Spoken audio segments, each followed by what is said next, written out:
اس معلومات کے ساتھ اسے کیا کرنا چاہیے وہ یہی سوچ رہی تھی۔ ترکی کا تم پہ قرض ہے عائشہ، اپنے دل سے پوچھو کہ اگر تمہیں معلوم ہو جائے کہ ایک مجرم، ترکی کا ایک قومی مجرم غیر قانونی طریقے سے سرحد پار کر رہا ہے تو تمہیں کیا کرنا چاہیے؟ اس نے اپنے دل سے پوچھنا چاہا اور عجیب سا ہیجان اور تذبذب ہر جگہ غالب تھا۔ تمہیں بارڈر سیکیورٹی فورس کے کمانڈر کو فون کرنا چاہیے اور تمہیں ان کو بتانا چاہیے سب کچھ، تاکہ وہ اسے گرفتار کر سکیں۔ لیکن نہیں، عائشہ گل یہ سب کیسے کرے گی؟ عائشہ گل تو کبھی کچھ کر نہیں سکتی نا۔ اس کے کانوں میں وہ آواز گونجی تھی اور پھر وہ چونکی۔ عبد الرحمن ہمیشہ اس سے کہا کرتا تھا نا کہ عائشہ گل تو کبھی کچھ کر نہیں سکتی، اس کا پسندیدہ فقرہ۔ مگر اس وقت یہ فقرہ کسی تیر کی طرح اسے لگا تھا اور وہ شکستہ قدموں سے چلتی واپس لاؤنج کے بڑے صوفے کے کنارے آ ٹکی۔ آنے نے سلائیوں سے نظر ہٹا کر اسے دیکھا اور پوچھا کہ کیا کہہ رہی تھی بہارے؟ عائشہ نے بات ٹھیک سے سنی نہیں تھی اور بس نفی میں گردن ہلائی، اور وہ تو کہیں اور گم تھی۔ کیا اسے عبد الرحمن کو واقعی دکھا دینا چاہیے کہ عائشہ گل بہت کچھ کر سکتی ہے؟ کیا واقعی؟ اور ساتھ ہی ہوتا ہے یہ سین ختم۔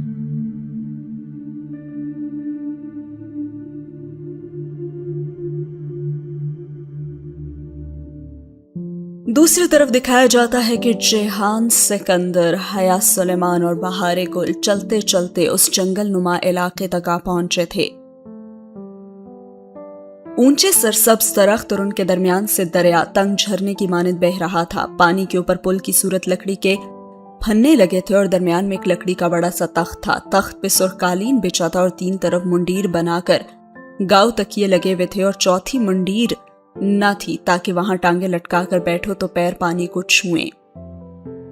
سبز پانی، سبز درخت اور اوپر جھلکتا نیلا آسمان۔ پل کے اس پار جھونپڑے سے بنے تھے جن میں سے ایک سے وہ ابھی ابھی نماز پڑھ کر نکلی تھی۔ ظہر سے عصر تک وہ بس چلتے ہی رہے تھے اور پھر اس مقام پہ جہان انہیں چھوڑ کر اپنے کسی کام کی غرض سے چلا گیا تھا اور اس کو گھنٹے تک آنا تھا۔ وہ اسی اثنا میں کھانا کھا کر اب نماز سے فارغ ہوئی تھی اور باہر نکل کر اس نے جب دیکھا تو بہارے پل کے تخت پہ بیٹھی پیر کے انگوٹھے سے پانی میں دائرے بنا رہی تھی۔ حیا نے اپنی سرخ ہیلز اتار کر اندر جھونپڑے میں رکھ دی۔ جیہان کون سا دیکھ رہا تھا اور پاؤں سے عبایا ذرا سا اٹھائے ننگے پیر چلتی پل تک آئی۔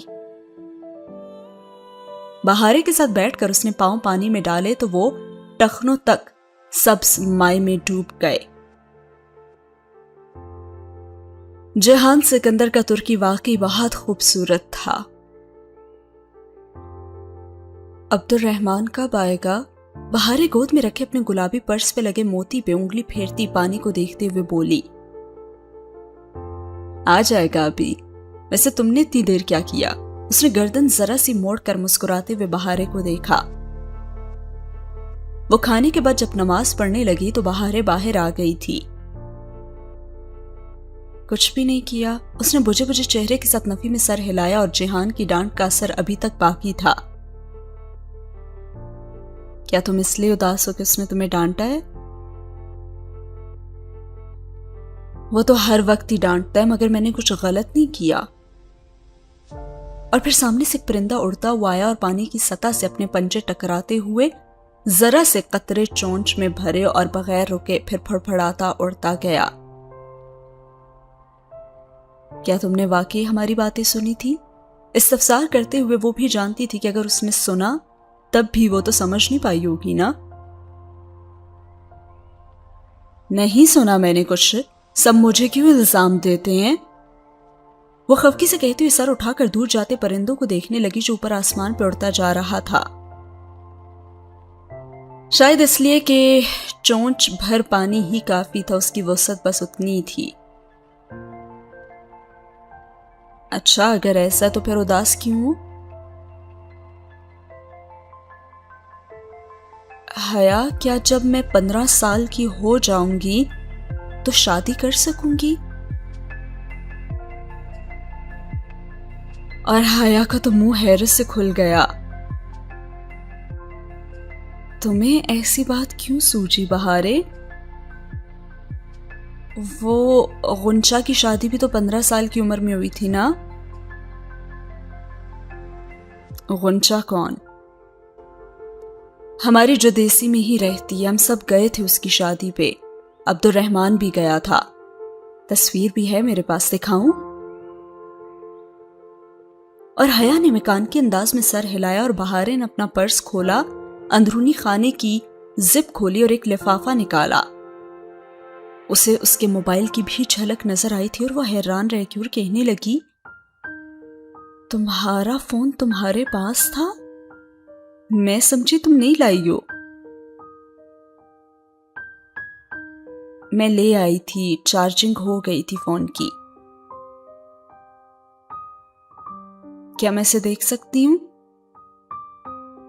اس نے موبائل لینے کے لیے ہاتھ بڑھایا تو بہارے نے جھٹ سے زپ بند کر کے بیگ پرے کر لیا اور کہنے لگی، میں نے کچھ غلط نہیں کیا ہے، تم میرا یقین کیوں نہیں کرتی؟ میں اچھی لڑکی ہوں. اچھا ٹھیک ہے، میں تمہارا یقین کرتی ہوں اور میں جانتی ہوں کہ بہارے گل اچھی لڑکی ہے اور اچھی لڑکیاں کبوتر نہیں بنتی. یعنی وہ باتیں ادھر سے ادھر نہیں کرتی اور اس نے ہاتھ واپس کھینچ لیا. دیکھو جہان، تمہیں جو بات آگے بتانے سے منع کر رہے نا، وہ تم عائشہ کو نہیں بتاؤ گی، پرومس؟ اور بہارے نے لیکن کہنے کے لیے بھی لب کھولے تھے اور پھر بند کر دیا اور پھر سر جھٹک کر لفافے سے ایک فوٹوگراف نکال کر حیا کے سامنے کیا. بس میرے پاس اس کا یہی فوٹو ہے. اور حیا کو دکھاتے ہوئے بھی بہارے نے تصویر کا کنارہ سختی سے پکڑ رکھا تھا، اتنی سختی سے کہ اس کا ناخن پیلا سفید پڑ گیا تھا. وہ اب پانی کے قریب کوئی بھی چیز بے احتیاطی سے پکڑنے کا خطرہ نہیں لے سکتی تھی. پانی کھوئی ہوئی چیزیں کبھی بھی لوٹایا نہیں کرتا تھا. وہ شادی کے فنکشن کی تصویر تھی، کورٹ میں نکاح تھا اور فرنٹ رو کی نشستوں پہ وہ تینوں بیٹھے ہوئے تھے، بلیک سوٹ اور گرے شرٹ میں ملبوس. وہ بس ذرا سا مسکرا رہا تھا. ساتھ بیٹھی بہارے اور عائشہ بھی مسکرا رہی تھیں اور مصنوعی فیملی جب ٹوٹ گئی تھی. ہنسے بتانے لگی کہ تمہیں پتا ہے ہماری شادیوں میں نکاح کے بعد دلہا دلہن کی کرسی اٹھاتا ہے. ہاں میں جانتی ہوں، تاکہ وہ علامتی طور پر یہ ثابت کر سکے کہ وہ اپنی بیوی کی ذمہ داریوں کا بوجھ اٹھا سکتا ہے. لیکن غنچہ اتنی موٹی تھی کہ اس کے دلہے سے کرسی اٹھائی ہی نہیں گئی. اور پھر وہ ذرا رکی، مگر تم عائشہ کو مت بتانا کہ میں نے یوں کہا ہے. اگر تم وہ بات جو جہان نے منع کیا ہے عائشہ کو نہیں بتاؤ گی تو میں بھی اسے نہیں بتاؤں گی. مگر عائشہ کو تو پہلے ہی، اور اس نے جیسے زبان دان تلے دبائی. کیا اسے پہلے ہی پتا ہے؟ حیا نے بغور اسے دیکھا اور بہارے نے جھٹ گردن نفی میں ہلائی. میں کسی کو نہیں بتاؤں گی، پرومس. اس نے تصویر احتیاطاً خط کے لفافے میں ڈالی اور اسے بیگ میں واپس رکھ دیا. کچھ تو تھا جو حیا کو ڈسٹرب کر رہا تھا، کچھ غلط تھا کہیں، لیکن خیر. اور پھر اسے کہنے لگی کہ تم یہ شادی کی باتیں نا مت سوچا کرو، اچھا؟ اسے تنبیہ کرنا یاد آیا تو فوراً کی اور بہارے نے سر اٹھا کر اسے دیکھا اور پھر نفی میں گردن ہلائی. میں تمہیں نہیں بتاؤں گی کہ میں کس سے شادی کروں گی. لیکن کیوں؟ سامنے دریا کنارے درخت کا ایک پتا ہوا سے پھڑ پھڑا رہا تھا اور جب ہوا کا بوجھ پڑا تو وہ ایک دم شاخ سے ٹوٹ کر نیچے گرا. تم برا مانو گی، ایسے ہی سمجھو کہ میں نے ایسا کہا ہی نہیں.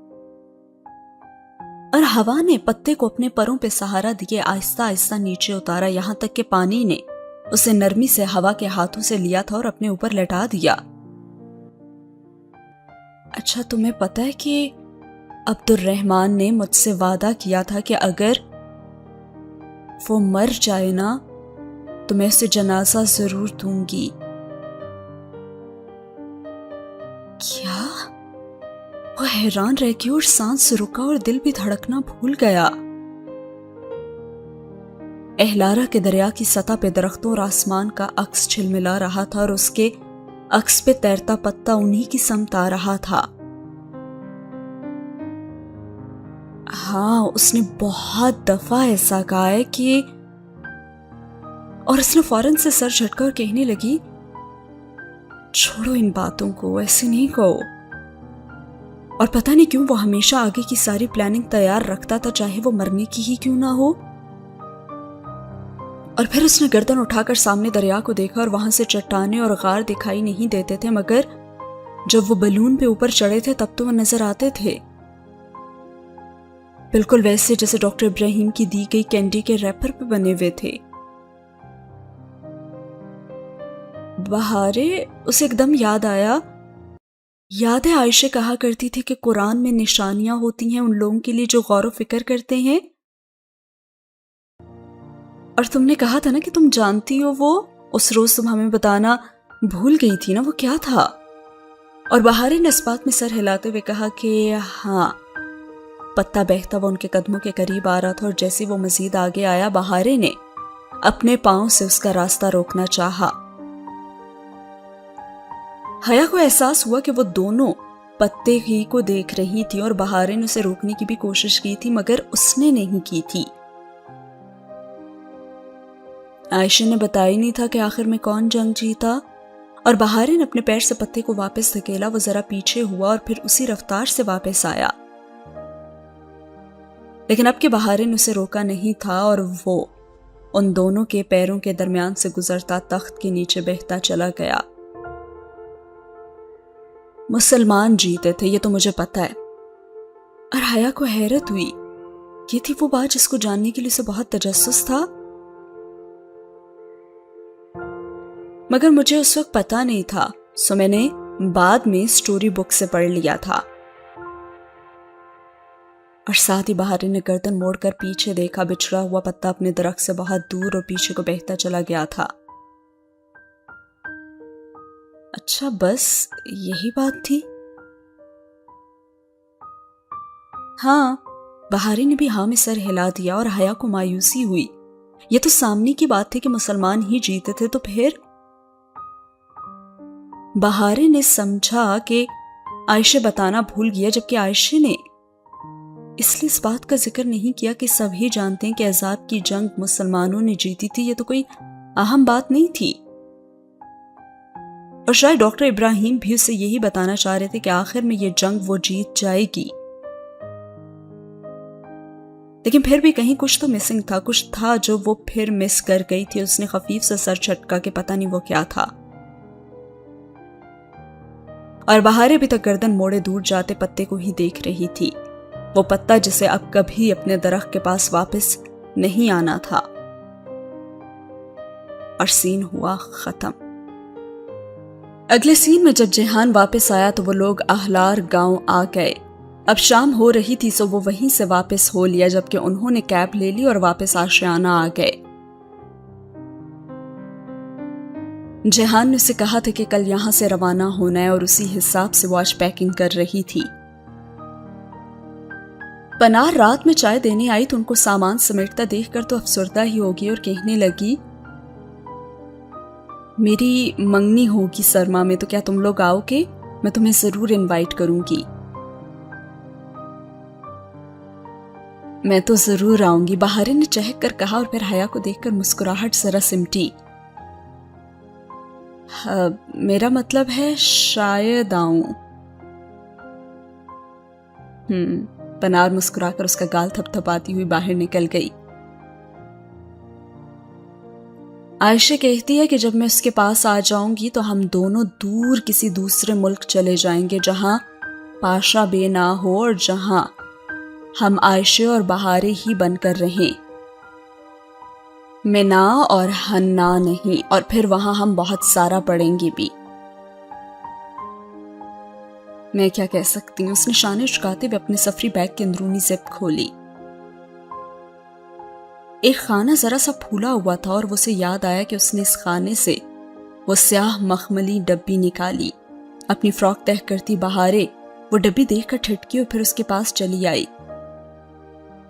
حیا نے ڈبی کھولی اور اندر سیاہ مخمل پہ وہ نازک سا نیکلس جگمگا رہا تھا، اور حیا نے نگاہیں اٹھا کر بہارے کو دیکھا۔ پہلے تو اس کی آنکھوں میں حیرت اتری، پھر الجھن، اور پھر سمجھ کر اس نے نفی میں سر جھٹکا۔ یہ وہ نہیں ہے، یہ وہ نہیں ہو سکتا، کیا تم نے اسے خریدا ہے؟ میں نے اور عبد الرحمن نے مل کر اسے خریدا ہے، ادالار کی شہزادی کے لیے۔ اور بہارے نے اپنے فراک کو آخری تہہ دی اور پلٹ کر اسے بیگ میں ڈالا، اور جیسے وہ افسردہ ہو گئی تھی۔ بہارے، کیا پھر کبھی تمہارا موتی نکلا؟ حیا نے اس کی پشت کو دیکھتے ہوئے پوچھا تھا۔ میں نے تو پھر ڈھونڈا ہی نہیں، مگر جب کبھی موتی نکلا نا تو… ابھی اس سے آگے وہ کچھ کہتی، بہارے کہنے لگی کہ یہ میرے پاس نہیں رہے گا حیا، میں نے اپنا موتی عبد الرحمن کو دیا تھا اور اس نے مجھے دے دیا، لیکن وہ تو باسفورس میں گر گیا نا، اور عائشہ نے بھی اپنے موتی عبد الرحمن کو دے دیے، اور پھر اس نے وہ تمہیں دے دیے۔ اب یہ بھی مجھ سے گم جائے گا، میں یہ نہیں لوں گی۔ مگر یہ میں نے تمہارے لیے لیا ہے بہارے۔ اور بہارے بیگ چھوڑ کر اس تک آئی، مخمل پر سے نیکلس اٹھایا، اس کی ہک کو الٹ پلٹ کر کے دیکھا، اور پھر اسے حیا کی کلائی کے گرد لپیٹ کر اس کی ہک آخری کنڈے کے بجائے کلائی کے گھیرے کے برابر ایک کنڈے میں ڈال دی، یوں کہ نیکلس کلائی کے گرد پورا آ گیا تھا، اور ایک لڑی سی ساتھ لٹکنے لگی جیسے بریسلٹ کی لٹکتی ہے۔ یہ اب تمہارا ہو گیا۔ وہ پہلی دفعہ مسکرائی تھی اور حیا نے کلائی کو گھما کر دیکھا۔ زنجیر سے لٹکتے ہیرے بہت بھلے لگ رہے تھے، اور کلائی کے اینڈ سائڈ پہ ایک لمبا سا کنڈا خالی تھا۔ حیا، تم نے پھر سیپ ڈھونڈے کیا؟ بہارے نے بھی اس خالی کنڈے کو دیکھ کر کہا تھا، اور حیا نے سر اٹھا کر اسے دیکھا اور کہا کہ بس ایک دفعہ۔ اچھا، تو پھر اس میں سے کیا نکلا؟ حیا چند لمحے اسے دیکھتی رہی اور پھر نفی میں گردن ہلائی۔ پتہ نہیں، بس وہ کوئی اچھی چیز نہیں تھی۔ لیکن تھا کیا؟ جانے دو۔ اس نے پھر سے اپنی کلائی کو دیکھا اور اوپر ہاتھ کی تیسری انگلی میں پلاٹینم بینڈ تھا۔ وہ دونوں بالواسطہ یا بلا واسطہ جہان کے ہی تحفے تھے۔ شکریہ بہارے۔ وہ ذرا سا مسکرائی، اور تحفہ تو تحفہ ہوتا ہے نا۔ اور پھر بہارے اس سے پوچھنے لگی کہ کیا میں پھر عبد الرحمن سے کبھی نہیں مل سکوں گی؟ بہارے اب سرخ صوفے کے کنارے جا ٹکی تھی اور ہتھیلیوں پہ چہرہ گرائے اداسی سے پوچھ رہی تھی۔ نہیں، کبھی بھی نہیں۔ تمہیں اب اس بارے میں سوچنا چھوڑنا ہوگا بہارے۔ وہ باقی کی اپنی چیزیں سمیٹنے لگی تھی اور مسلسل حرکت سے کلائی سے لٹکتی زنجیر ادھر ادھر جھول رہی تھی۔ میں تو کل انقرہ سے ایران چلی جاؤں گی نا اپنی بہن کے پاس، تو تم لوگ پھر کدھر جاؤ گے؟ دیکھو پتہ نہیں، اس نے مصروف سے انداز میں ٹالنا چاہا۔ کیا تم لوگ کیلیس جاؤ گے؟ اور جیسے بہارے نے کہا، حیا کے تو متحرک ہاتھ ٹھہر گئے اور اس نے سر اٹھا کر بہارے کو دیکھا۔ تم نے اس وقت کچھ سنا تھا نا؟ بہارے بتاؤ کیا سنا تھا تم نے؟ بس اتنا سہی، اس نے انگلی اور انگوٹھے کو 1 انچ کے فاصلے پر رکھ کر بتایا۔ لیکن دیکھو جان بوجھ کر نہیں، خود بخود ہی۔ اور تم نے کیا سنا ہے بتاؤ؟ وہ عبد الرحمن کیلیس کا نام لے رہا تھا نا، تو کیا کوئی کیلیس جا رہا ہے؟ واللہ مجھے نہیں پتا وہ کس کی بات کر رہا تھا۔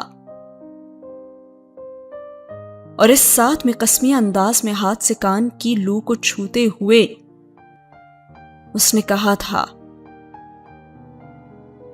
اور تم نے عائشہ کو بتائی یہ بات؟ نہیں، بہار ذرا سی اٹکی اور جہان نے کہا تھا کہ اس نے اگر سنا ہو تب بھی وہ کچھ سمجھ نہیں سکے گی۔ تو حیا نے اس وقت اپنی عقل کے بجائے جہان کی عقل پہ بھروسہ کرنا زیادہ مناسب سمجھا تھا، اور وہ واپس پیکنگ کرنے لگی، اور بہار سے انہیں واقعی کوئی خطرہ نہیں تھا، یہی سوچ رہی تھی وہ۔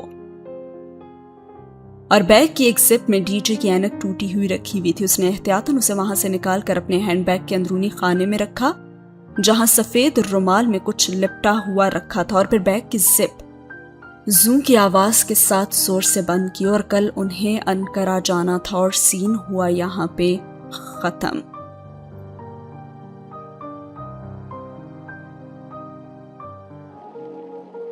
آشیانے کی فیملی اور فاتح ان کو سی آف کرنے آشیانے کے صحن میں کھڑے ہوئے تھے، اور اتنے دن یوں لگ رہا تھا کہ وہ ہوٹل میں نہیں بلکہ کسی کے گھر میں ٹھہرے ہوئے تھے، اور اب ایک ایک کو خدا حافظ کرنا، مسز سونار پنار کے گلے لگ کر دوبارہ آنے کا بے یقین کھوکھلا وعدہ کرنا، اور سب بہت اداس کر دینے والا تھا۔ اس کی آنکھیں بار بار بھر آ رہی تھیں۔ ترکی میں اگر اس نے بہت کچھ اگر کھویا تھا تو بہت کچھ پایا بھی تھا۔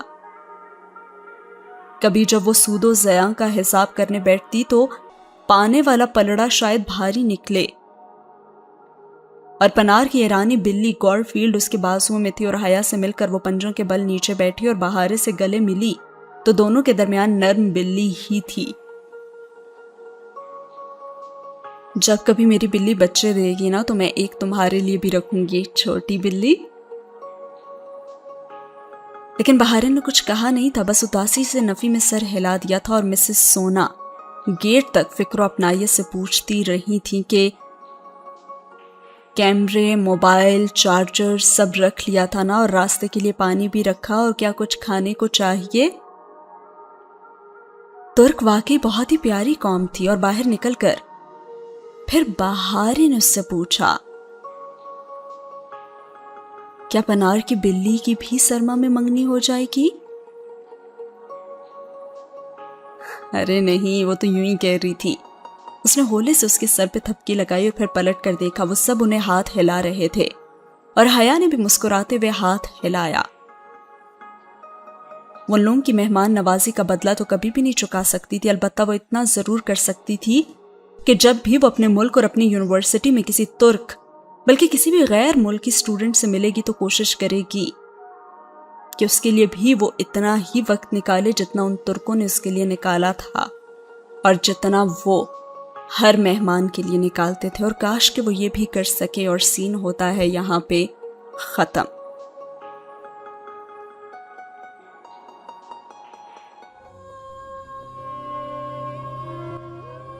جہان نے بہارے کے سارے کاغذات اسے پہنچا دیے تھے، البتہ انقرہ میں وہ خود انہیں نہیں ملا تھا۔ حیا نے اسے ایئرپورٹ پہ سی آف کرنا تھا، اور تہران میں اس کی بہن نے اسے ریسیو کر لینا تھا۔ بہارے ایئرپورٹ پہ آخری وقت تک داخلی احاطے کو دیکھتی رہی کہ شاید وہ آ جائے، اور حیا نے اسے بتایا وہ نہیں آئے گا بہارے، اس نے کہا تھا کہ وہ نہیں آ سکے گا، اور بہارے کی آنکھیں ڈبڈبا گئی۔ پس منظر میں اعلان ہونے لگا تھا کہ اب ان دونوں کو الگ ہونا تھا۔ ڈبڈباتی آنکھوں سے اسے دیکھتے ہوئے پوچھنے لگی کہ کیا ہم پھر کبھی نہیں ملیں گے حیا؟ اور اس کی اس بات پہ حیا نے گہری سانس بھری اور بہارے کے سامنے پنجوں کے بل بیٹھی، اور پھر اس کے دونوں ہاتھ تھام کر کہنے لگی، بہارے گل، زندگی میں انسان کو ہر چیز ویسے نہیں ملتی جیسے اس نے سوچی ہوتی ہے، سب ہماری مرضی کے مطابق نہیں ہو سکتا، اور جو ہم کہتے اور سوچتے ہیں وہ تو کبھی نہیں ہوتا۔ پہلے ہم نے سوچا تھا کہ ہم ہمیشہ ایک دوسرے سے رابطے میں رہیں گے، مگر یہ نہیں ہو سکا۔ اور اب ہم سوچ رہے ہیں کہ ہم کبھی دوبارہ نہیں مل پائیں گے، تو ہو سکتا ہے کہ یہ بھی نہ ہو۔ اور اس کے ہاتھوں میں اپنے چھوٹے چھوٹے ہاتھ دیے کھڑی بہاریں اس کی بات پہ چونکی اور پھر ایک انوکھی سی چمک اس کے چہرے پہ امڑ آئی۔ ہاں، بہاریں ہو سکتا ہے کہ زندگی کے کسی موڑ پر اور کسی شاپنگ مال میں اور کسی ریسٹورانٹ میں، کسی فلائٹ کے دوران ہم کئی سال بعد اچانک سے ایک دوسرے سے ٹکرا جائیں۔ زندگی میں سب کچھ ممکن ہوتا ہے۔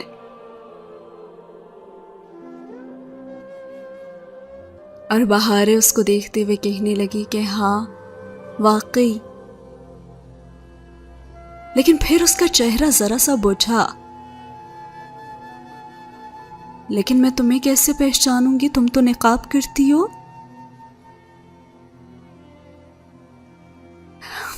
دیکھو، اگر قدرت نے ہمیں کسی ناممکن کنڈیشن میں آمنے سامنے کر دیا تو پہچان بھی وہی کروا دے گا۔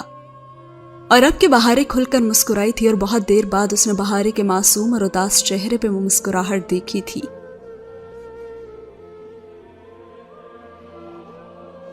حیا سلیمان، بہاریں گل تم سے بہت پیار کرتی ہے۔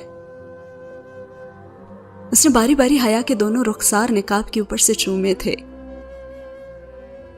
اور پھر بہاریں چلی گئی اور زندگی کا ایک باب ٹھک سے بند ہو گیا۔ جہان کی جاب کا اصول تھا کہ ایک اسائنمنٹ ختم ہو جانے کے بعد اس سے متعلقہ تمام کانٹیکٹ سے تعلقات قطع کر دینے تھے۔ ہاں، اگر جاب کے دوران دوبارہ کسی دوسرے اسائنمنٹ کے لیے ان تعلقات کی ضرورت پڑے تو ان کو پھر سے بحال کیا جا سکتا تھا۔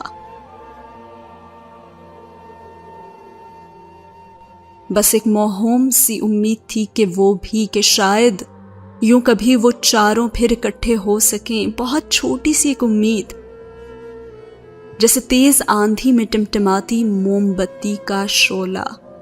اور اسی کے ساتھ یہ سین ہوا ختم۔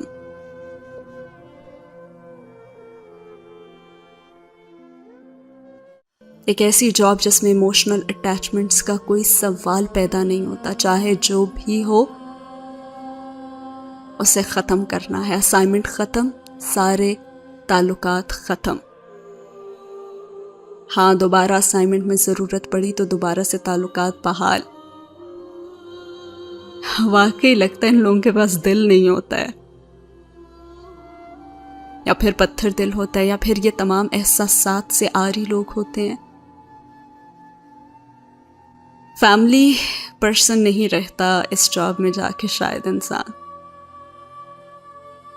کیونکہ ایک انسان ایک پیٹ کو بھی اپنے ساتھ رکھے اور اتنا پالے تو اس سے بھی پیار ہو جاتا ہے، تو انسان سے بھی تو ہو سکتا ہے، لیکن انہوں نے اتنی آسانی سے چھوڑ دینا۔ خیر، مشکل تو ہوتا ہی ہوگا۔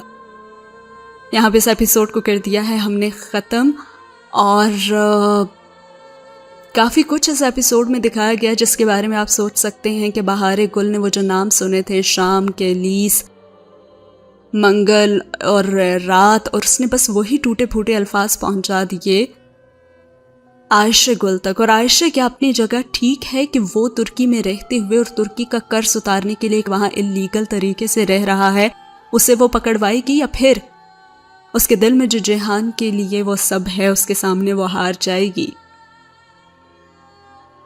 لیکن پھر ساتھ ہی اس کے دماغ میں یہ بات بھی تو آتی تھی کہ ہر دفعہ جہان کہتا تھا کہ وہ کچھ کر نہیں سکتی، تو کیا اسے اب دکھانا ہے کہ وہ کر کے دکھا سکتی ہے؟ اور کیا کرے گی وہ؟ لیکن ایک طرح سے دیکھا جائے تو کیا آپ کو لگتا نہیں کہ آپ کے ملک میں کوئی غدار ہو اور وہ اللیگل وے میں وہاں پہ رہ رہا ہو تو اسے پکڑوا دینا چاہیے؟ کیا عائشہ گل اگر ایسا کرے گی تو وہ ٹھیک کرے گی؟ ضرور بتائیے گا کامنٹ سیکشن میں، اور اپنا فیڈ بیک بھی ضرور دیجیے گا۔ بہاریں گل تو بہت ہی ایک کیوٹ کیریکٹر تھا، پتہ نہیں دوبارہ اس ناول میں اس کا تذکرہ ہوگا یا نہیں، لیکن یہ وہ بچی تھی، اور یہ وہ بچی اس کردار کی طرح ہے جو لوگ آپ سے بہت ہی زیادہ محبت کرتے ہیں اور پھر کہتے ہیں نا ہر چیز کی زیادتی نقصان دہ ہوتی ہے، تو یہ چیز بھی مجھے لگتا ہے جہان کو نقصان دینے والی ہے۔